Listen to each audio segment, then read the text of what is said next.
क्या आप जानते हैं हरियाणा के एक ऐसे केस के बारे में जिसने एक अच्छे खासे परिवार को तबाह कर दिया। अब उसने जिस चीज को पाने के लिए ये सब कुछ किया वो तो नहीं, पर उसे जेल जरूर नसीब होगा। नमस्कार दोस्तों, तो क्या हाल चाल है आपके। Today I am talking about Malik family case. ये कहानी शुरू होती है हरियाणा के रोहतक शहर से। रोहतक के विजयनगर कॉलोनी में एक घर था जिसमें मलिक परिवार रहता था। 27 अगस्त 2021 को दोपहर 2 बजे के आसपास घर का इकलौता बेटा अभिषेक मलिक, जिसकी उम्र 20 साल थी, ये अपने घर पर आता है। ये सुबह में कहीं गया हुआ था, दोपहर 2 बजे अपने घर पर आता है। इसको अपने परिवार की थोड़ी फिक्र हो रही थी, क्योंकि जब ये रास्ते में था तो किसी काम के लिए अपने परिवार को फोन कर रहा था। माँ बबली देवी और 18 साल की छोटी बहन नेहा मलिक, इन दोनों का फोन स्विच्ड ऑफ था और पिताजी प्रदीप मलिक भी फोन नहीं उठा रहे थे। इस दौरान जब परिवार से फोन पर बात नहीं हुई तो अभिषेक ने पड़ोस में रहने वाले अपने चाचा जी को फोन किया। इनको पूरी बात बताई कि मम्मी पापा और नेहा फोन नहीं उठा रहे हैं। ये सुनकर चाचा भी थोड़े हैरान होते हैं। अभिषेक कहता है कि आप एक बार घर पर जाकर देखिए। अब चाचा जी अपने भाई प्रदीप मलिक के घर पर आते हैं। घर का सबसे बाहरी गेट खुला हुआ था, केवल भिड़काया गया था। इसे खोलकर चाचा जी अंदर जाते हैं, मेन दरवाजे पर पहुंचते हैं और इसे खोलने की कोशिश करते हैं, पर यह दरवाजा बाहर से लॉक था। लगा कि परिवार कहीं गया होगा। इसके बाद चाचा जी आसपास रहने वाले दोस्तों और रिश्तेदारों को फोन करते हैं और उनसे अपने भैया भाभी और भतीजे के बारे में पूछते हैं, पर यहाँ से कुछ पता नहीं चलता। ये सब करने कराने में आधा घंटा बीत चुका था। अभिषेक मलिक दोपहर 2 बजे अपने घर पर आता है। इस समय चाचा जी दरवाजे पर खड़े थे। अभिषेक घर पर आया और दरवाजे को खोलने की कोशिश की। जब नहीं खुला तो ये सीढ़ियों से होते हुए फर्स्ट फ्लोर पर जाता है। सीढ़ी घर के बाहर ही थी। फर्स्ट फ्लोर का भी मेन दरवाजा बाहर से लॉक था। इसने अपने मामा जी को फोन किया और इनको भी बताया कि मम्मी पापा और बहन फोन नहीं उठा रहे हैं, घर के दरवाजे भी लॉक हैं। वो बताकर भी नहीं गए। मामा जी ने सलाह दिया कि तुम दरवाजा तोड़ने की कोशिश करो, मैं पहुंच रहा हूँ। मामा जी रोहतक जिले के सांपला नाम की जगह पर रहते थे। ये भी तुरंत अपनी कार से विजयनगर कॉलोनी के लिए रवाना होते हैं। इधर अभिषेक फर्स्ट फ्लोर के दरवाजे को तोड़ने की कोशिश करता है। 4-5 चोट के बाद दरवाजा टूटता है। अभिषेक अंदर प्रवेश करता है। यहाँ सबसे पहले छोटी बहन नेहा मलिक का रूम था। अभिषेक बहन के रूम में गया। जैसे ही गया इसकी चीख निकल गई। ये बेसुध होने लगा। इसकी चीख इतनी तेज थी कि नीचे खड़े चाचा जी और आस पड़ोस में रहने वाले लोगों तक पहुंच गई। सभी लोग भागे भागे फर्स्ट फ्लोर पर जाते हैं। इनके भी पैरों तले जमीन खिसक गई। बेड पर बहन लहूलुहान पड़ी हुई थी। बिस्तर पूरा लाल रंग से रंग चुका था। अगले रूम में अभिषेक की नानी रोशनी देवी और माँ बबली देवी रक्त में डूबी हुई पड़ी थीं। नानी बेड पर थीं और माँ फर्श पर। इसके बाद कुछ लोग नीचे आकर ग्राउंड फ्लोर का दरवाजा तोड़ने की कोशिश करते हैं। ग्राउंड फ्लोर के एक रूम में अभिषेक के पिताजी प्रदीप मलिक की बॉडी थी। इनका फोन कंधे और कान के बीच में पड़ा हुआ था। अब तक मामा जी भी यहाँ पर पहुँच गए थे। अभिषेक का हाल बेहाल हो चुका था। मामा जी और कुछ लोग इसे संभालने की कोशिश करते हैं। अभिषेक ने मामा को पुलिस को बुलाने को कहा। मामा जी पुलिस को फोन करते हैं। एक ही घर में 4-4 लोगों के साथ इस तरह का हश्र। पुलिस हड़बड़ी में स्पॉट पर पहुंचती है। एम्बुलेंस बुलाए जाते हैं। इसके बाद चारों सदस्यों की बॉडी को हॉस्पिटल में भेज दिया जाता है। यहाँ हॉस्पिटल में पता चला कि 3 लोगों की मृत्यु हो गई है, पर बहन के पल्स अभी भी चल रहे हैं। नेहा को आईसीयू में भर्ती कर देते हैं। तुरंत इसका इलाज शुरू होता है। वैसे इन चारों सदस्यों को गोली मारी गई थी। ये तो कंफर्म हो गया था कि ये कत्ल का मामला है। अभिषेक मलिक अब अनाथ हो चुका था। घर में कोई भी नहीं बचा था। बहन के बचने की भी उम्मीद कम थी, क्योंकि इसके सर में गोली लगी थी। दिन दहाड़े एक कॉलोनी में जहाँ इतने सारे लोग रहते हैं, यहाँ के एक परिवार में इस तरह से कत्ल, ये लोगों के गुस्सा, डर और शोक का कारण था। पुलिस अपनी प्रक्रिया शुरू करती है। घर की तलाशी ली जाती है। सारे फॉरेंसिक एविडेंसेस कलेक्ट किए जाते हैं। प्रदीप मलिक का फोन भी ले लिया गया। बंदूक की गोली के वो खोल भी उठा लिए जाते हैं। ये टोटल 5 खोल थे। घर के आसपास के कुछ घरों में कैमरे भी लगे थे। इनसे फुटेजेस लिए जाते हैं। उधर हॉस्पिटल में जिनकी मृत्यु हो गई उनका पोस्टमार्टम किया जाता है। जो बहन जिंदा बच गई उसका इलाज चल रहा था, आईसीयू में भर्ती थी। पोस्टमार्टम के बाद माता पिता और नानी को उनके परिजनों को सौंप दिया जाता है। माता पिता का अंतिम संस्कार तो यहीं रोहतक में ही हो गया और नानी का उनके अपने घर पर। इधर आसपास के घरों से जो सीसीटीवी फुटेजेस मिली थी उनको खंगालना शुरू किया जाता है। पर इसमें से कुछ खास नहीं मिलता, कोई सस्पेक्ट नहीं दिखा। अब अभिषेक से पूछताछ करनी थी, पर इसका तो रो रो कर बुरा हाल था, बात करने की हालत में नहीं था। लेकिन जैसे तैसे थोड़ी बहुत पूछताछ की जाती है, कुछ जानकारी इकट्ठा की जाती है। क्या ये सब कुछ दुश्मनी में किया गया? जब ये सवाल पुलिस के मन में आया तो मलिक परिवार के फैमिली बैकग्राउंड के बारे में पता किया जाता है, आस पड़ोस के लोगों से पूछताछ किया जाता है, रिश्तेदारों से भी बात की जाती है, पर इस परिवार का कहीं से भी कोई दुश्मनी का एंगल नहीं मिलता। इसके बाद चोरी का एंगल देखा जाता है, पर यहाँ से भी कुछ खास पता नहीं चलता। घटना 27 अगस्त की दोपहर में हुई थी। इसके 2 दिन बाद 29 अगस्त को बहन नेहा मलिक की भी हॉस्पिटल में मृत्यु हो गई। पोस्टमार्टम के बाद इसे भी अपने परिजनों को सौंप दिया गया, जिसके बाद इनका भी अंतिम संस्कार हो गया। इनके और बाकी मृतकों के पोस्टमार्टम और अन्य रिपोर्ट से पता चला कि इनके सर में गोली दागी गई थी। माँ, नानी और बहन के सर में एक एक गोली और पिता को 2 गोली, एक सर में दूसरा चेहरे पर। रिपोर्ट्स के अनुसार इन्हें बहुत पास से गोली दागी गई थी, पर आखिर ऐसा कौन कर सकता है? कोई बाहरी इंसान घर के लोगों पर इतने पास से गोली नहीं चला सकता था, और सीसीटीवी में भी कोई अनजान आदमी घर के किसी भी दरवाजे से अंदर आते जाते नहीं दिखा। जब अभिषेक घर पर आया तो ऊपर और नीचे का दरवाजा बाहर से लॉक किया गया था, लेकिन इनकी चाबी तो केवल घर वालों को ही पता होगी, बाहरी नहीं जान सकता था। कुल मिलाकर केवल यही समझ में आ रहा था कि इन सभी कत्लों के पीछे कोई बाहरी नहीं बल्कि अंदर का शख्स होगा। पुलिस ने घटना के दौरान अभिषेक से जो भी छोटी मोटी पूछताछ की, उसमें ये कभी कुछ बता रहा था तो कभी कुछ और, बार बार ये अपने बयान को बदल रहा था। लगा कि परिवार के जाने के दुख में इसका दिमाग चलना बंद हो गया है, इसे समझ में नहीं आ रहा है कि क्या बोला जाए। पुलिस इससे ठीक से बात नहीं कर पा रही थी, क्योंकि बात करते समय अभिषेक के साथ कोई ना कोई रहता था। इस केस में अब तक जो भी जानकारी इकट्ठा की गई थी, उसमें केवल अभिषेक के बयान की ही कमी थी। यही घर में आखिरी जिंदा बचा हुआ था। इसको जरूर पता होगा कि इन सभी कत्लों के पीछे कौन कौन हो सकता है। अब पुलिस अभिषेक के नॉर्मल होने का वेट करती है। लगा कि अब ये नॉर्मल हो गया है तो 30 अगस्त को इसे पुलिस स्टेशन लाया जाता है, वो भी अकेले। अब इससे अच्छे से बात की जाती है। ये अपने 27 अगस्त के दिनचर्या के बारे में बताता है। रोजमर्रा की तरह ये और इसका परिवार अपने समय पर उठता है। समय से सभी लोगों ने 10 बजे के आसपास साथ में नाश्ता किया। इसके बाद अभिषेक 11 बजे तक अपने घर से निकल गया। इसके दोस्तों ने लंच की पार्टी दी थी। ये पार्टी दिल्ली बाईपास रोड पर स्थित एक होटल में थी। अभिषेक अपने दोस्तों के साथ पार्टी करता है। दोपहर 1 बजे तक इसने अपनी माँ को फोन किया, पर उनका फोन स्विच ऑफ था। फिर बहन को कॉल किया, इसका भी फोन स्विच ऑफ था। पापा जी को फोन किया, वो भी फोन नहीं उठा रहे थे। कई बार ट्राई करने के बाद 1:30 बजे तक पड़ोस में रहने वाले चाचा जी को ये फोन करता है। उनको सारी बातें बताता है कि मम्मी पापा और बहन फोन नहीं उठा रहे हैं। फिर 2 बजे तक ये घर पर पहुंचता है। इसके बाद इसने अपने परिवार की वो हालत देखी।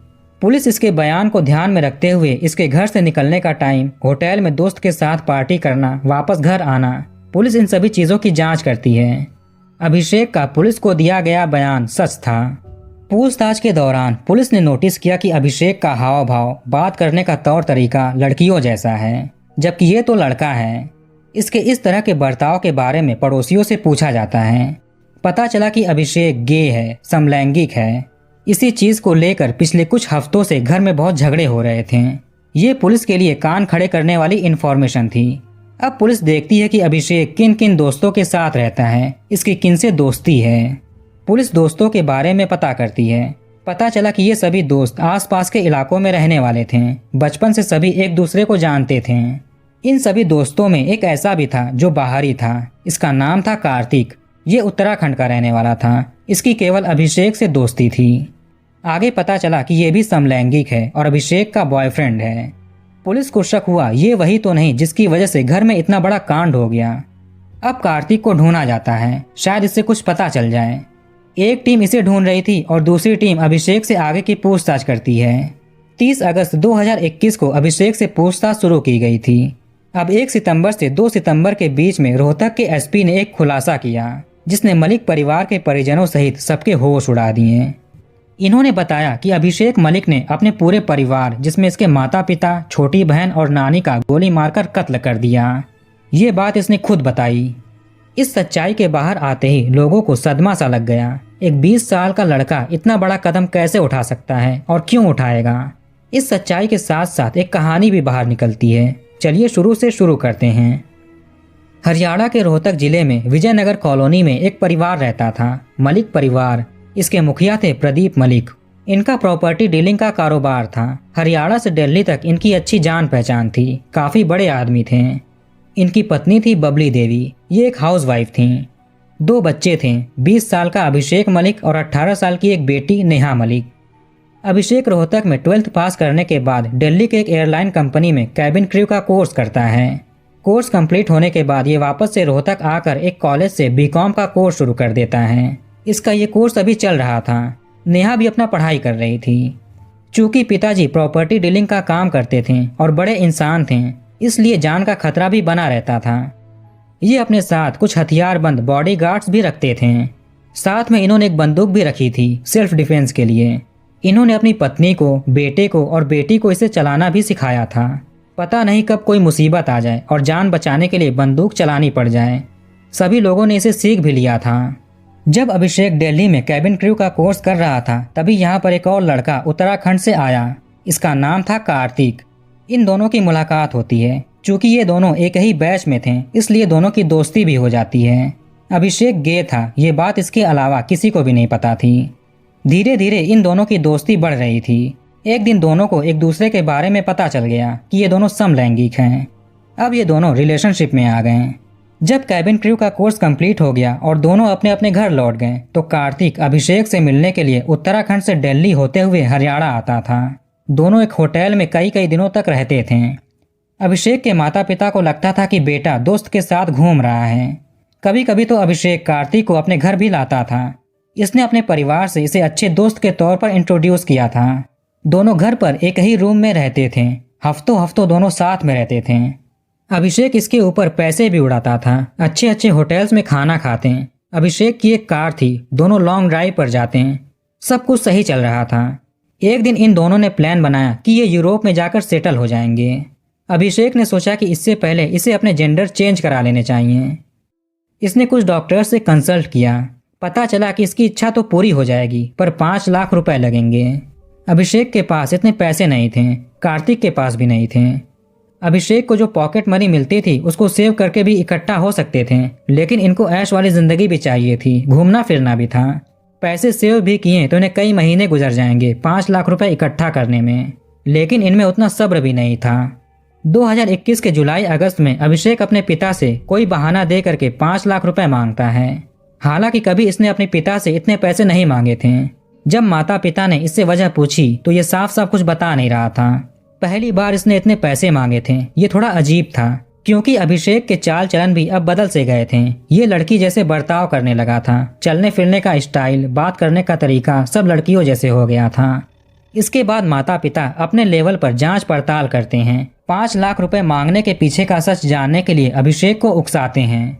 अब पता चल गया कि जेंडर चेंज कराने के लिए ये 5 लाख रुपए मांग रहा है। इसको सर्जरी कराकर लड़के से लड़की बनना है। ये जानने के बाद माता पिता का रिएक्शन क्या होगा आप अंदाजा लगा सकते हैं। पिता इसको बहुत पीटते हैं, पैसे देने से साफ इनकार कर देते हैं। अभिषेक बार बार कहता कि इसे 5 लाख रुपए दे दो, ये हमेशा के लिए यहाँ से चला जाएगा। माता पिता इसको बहुत समझाते हैं, अभी 20 साल के हो, अच्छी खासी जिंदगी पड़ी हुई है, इतनी सारी प्रॉपर्टी इसकी और इसकी बहन की ही तो है। अभिषेक अपने माता पिता की बातों पर ध्यान नहीं देता है। इसको केवल 5 लाख रुपए ही चाहिए थे। पिताजी ने धमकी दी कि अगर तुमने जेंडर चेंज कराया तो ये अपनी सारी प्रॉपर्टी इसकी बहन नेहा मलिक के नाम कर देंगे। अभिषेक चुप होकर के चला गया। इसके बाद माता पिता ने बेटे को पॉकेट मनी देना बंद कर दिया। इसको गाड़ी चलाने से भी मना कर दिया। वो लड़का कार्तिक भी घर पर आ नहीं सकता। बहुत सारे रेस्ट्रिक्शंस लगा दिए गए।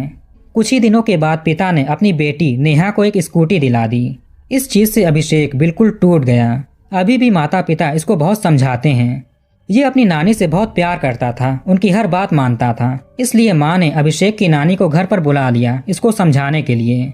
ये अपनी बहन से भी बहुत चिढ़ने लगा था, क्योंकि माता पिता का सारा लगाव नेहा की तरफ ज्यादा हो गया था। अभिषेक को लगा कि इसकी बहन ही माता पिता को भड़का रही है। अभिषेक के सपनों के रास्ते में इसका परिवार एक कांटा बन चुका था।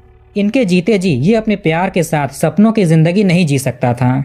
इसने सोचा कि अगर सभी लोग चले गए तो इसे रोकने वाला कोई भी नहीं होगा और सारी प्रॉपर्टी भी इसकी हो जाएगी। फिर इसको यूरोप जाने की जरूरत भी नहीं पड़ेगी, ये यहीं घर में रह सकेगा। इसने अपना मन बना लिया कि ये परिवार को हमेशा हमेशा के लिए रास्ते से हटा देगा। माता पिता के रेस्ट्रिक्शन के बाद भी ये हर महीने कार्तिक से रोहतक के एक होटल में मिलता था। 25 अगस्त को भी कार्तिक रोहतक आया, अभिषेक भी इसके पास गया। दोनों साथ में एक होटल में चेक इन करते हैं। इस दौरान होटल स्टाफ ने आईडी प्रूफ मांगा, पर अभिषेक ने देने से मना कर दिया। मैनेजर से थोड़ी बहस के बाद दोनों ने अपना अपना आईडी कार्ड जमा कर दिया। 25 अगस्त को इन्होंने होटल में चेक इन किया था। 25 और 26 ये दोनों साथ में रहते हैं। 27 अगस्त की सुबह में अभिषेक अपने घर पर आता है। 10:30 बजे तक इसने अपनी फैमिली के साथ बैठकर नाश्ता किया। चूंकि ये जानता था कि पिताजी अपनी पिस्टल कहाँ पर रखते हैं, पिताजी ने ही इसे चलानी भी सिखाई थी। प्रदीप मलिक ने इसे अपने दोस्त से लिया हुआ था। ये लाइसेंस नहीं था, इल्लीगल था। अभिषेक ने बंदूक को चोरी कर लिया। नाश्ता करने के बाद सभी लोग अपने अपने काम में बिजी हो गए, लेकिन अभी तक नानी ने नाश्ता नहीं किया था। बहन अपने रूम में सोने के लिए चली गई। भाई पीछे पीछे बहन के रूम में जाता है, चुपचाप टीवी ऑन कर देता है, वॉल्यूम को फुल कर देता है। बहन सोच रही थी कि भाई क्या कर रहा है। इतने में भाई अपनी बहन के पास आया, जेब से बंदूक निकाल करके गोली सीधे सर में दाग दी। गोली की आवाज़ टीवी की आवाज़ में दब गई। इस कत्ल के बाद अभिषेक ने अपनी नानी को ऊपर बुलाया। इसने अभी अभी गिटार में एक नया धुन सीखा था, ये नानी को सुनाना चाहता था। नानी सीढ़ियाँ चढ़कर फर्स्ट फ्लोर पर अभिषेक के रूम में आती हैं, बेड पर बैठती हैं। उधर टीवी चल रहा था। यहाँ अभिषेक ने जेब से बंदूक निकाली और पास में बैठी नानी के सर में गोली दाग दी। नानी बेड पर गिर गई।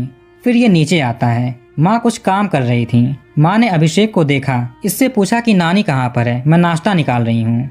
अभिषेक ने अभी अभी 2 कत्ल किए थे, फिर भी ये बिल्कुल नॉर्मल था। माँ को बोला कि वो ऊपर मेरे रूम में हैं। अब माँ सीढ़ियों से होते हुए अभिषेक के रूम में जाती हैं। पीछे पीछे अभिषेक भी गया। ऊपर रूम में माँ नानी की हालत देख करके घबरा गईं। फिर ये पीछे मुड़कर अभिषेक को देखती हैं और कुछ बोलने की कोशिश करती हैं। अभिषेक पीछे गन लेकर के खड़ा था। माँ जैसे ही पीछे की ओर मुड़ी, अभिषेक ने सर पर गोली दाग दी। माँ फर्श पर गिर गईं। इसके बाद अभिषेक वापस से नीचे आता है। एक रूम में पिताजी फोन पर किसी से बात कर रहे थे। कमरे का दरवाजा भिड़काया हुआ था। अभिषेक चुपचाप रूम में आया और बेड पर बैठ गया। पिताजी भी अभिषेक के पास फोन पर बात करते हुए बैठ जाते हैं। जैसे ही पिताजी का फोन कटा और कान के पास से फोन को हटाने की कोशिश की, वैसे ही अभिषेक ने पिता के सर में गोली दाग दी। पिताजी भी नीचे गिर गए। अभिषेक को लगा कि पिताजी अभी भी जिंदा हैं। इसने एक और गोली दाग दी। पिताजी की मृत्यु हो गई। अभी तक अभिषेक को लग रहा था कि घर के सभी लोग खत्म हो चुके हैं, पर नेहा मलिक अभी भी जिंदा थी। इसके बाद अभिषेक ने घर की चाबी ली, गाड़ी की चाबी ली, घर के मेन दरवाजों को लॉक किया, बंदूक को नाले में फेंक दिया और गाड़ी से निकल गया। अभी 11 बज रहे थे। इस समय ये कार्तिक के पास जाता है। दोनों होटल से चेकआउट करते हैं। प्लान के अनुसार इसने दिल्ली बाईपास रोड पर स्थित एक होटल में दोस्तों को बुलाकर पार्टी की। पार्टी अभिषेक ने दी थी। किसी भी दोस्त को नहीं पता था कि अभी अभी अभिषेक ने कितना बड़ा कांड किया है। ये बिल्कुल नॉर्मल बिहेव कर रहा था। दोस्तों ने बहुत सारी खाने पीने की चीजें ऑर्डर करी। सभी लोग अपना अपना खा पी रहे थे, पर अभिषेक कुछ खा नहीं रहा था। ऊपर से तो ये नॉर्मल दिखने की कोशिश कर रहा था, पर अंदर से इसको बहुत चिंता हो रही थी, डर लग रहा था। इसको पकड़े जाने की टेंशन थी। इसके बाद ये अपने माता पिता और बहन को कॉल करने का नाटक करता है। चाचा को फोन करता है, घर जाता है, दरवाजा तोड़ता है और रोने धोने की एक्टिंग करता है। 1 से 2 सितंबर 2021 के बीच में पुलिस ने अभिषेक को अरेस्ट कर लिया। इसे कोर्ट में पेश किया जाता है। कोर्ट से 5 दिनों का रिमांड मिलता है। इस दौरान पुलिस बाकी के एविडेंसेस कलेक्ट करती है, जैसे कि कत्ल वाला बंदूक, उस दिन अभिषेक ने जो कपड़े पहने थे वो, और भी कई चीजें। इसको जितनी एक्टिंग करनी थी इसने कत्ल वाले दिन ही कर ली। इसके बाद जब इससे पूछताछ होने लगी तो ये बड़े शांत मन से बात कर रहा था। रिमांड के दौरान जब भी ये दुखी होता या रोता तो अपने किए पर नहीं बल्कि अपने बॉयफ्रेंड की याद में रोता। इसकी इच्छा है कि इसे जिस भी जेल में रखा जाए इसे मंजूर होगा, पर इसके साथ इसका प्रेमी भी रहना चाहिए।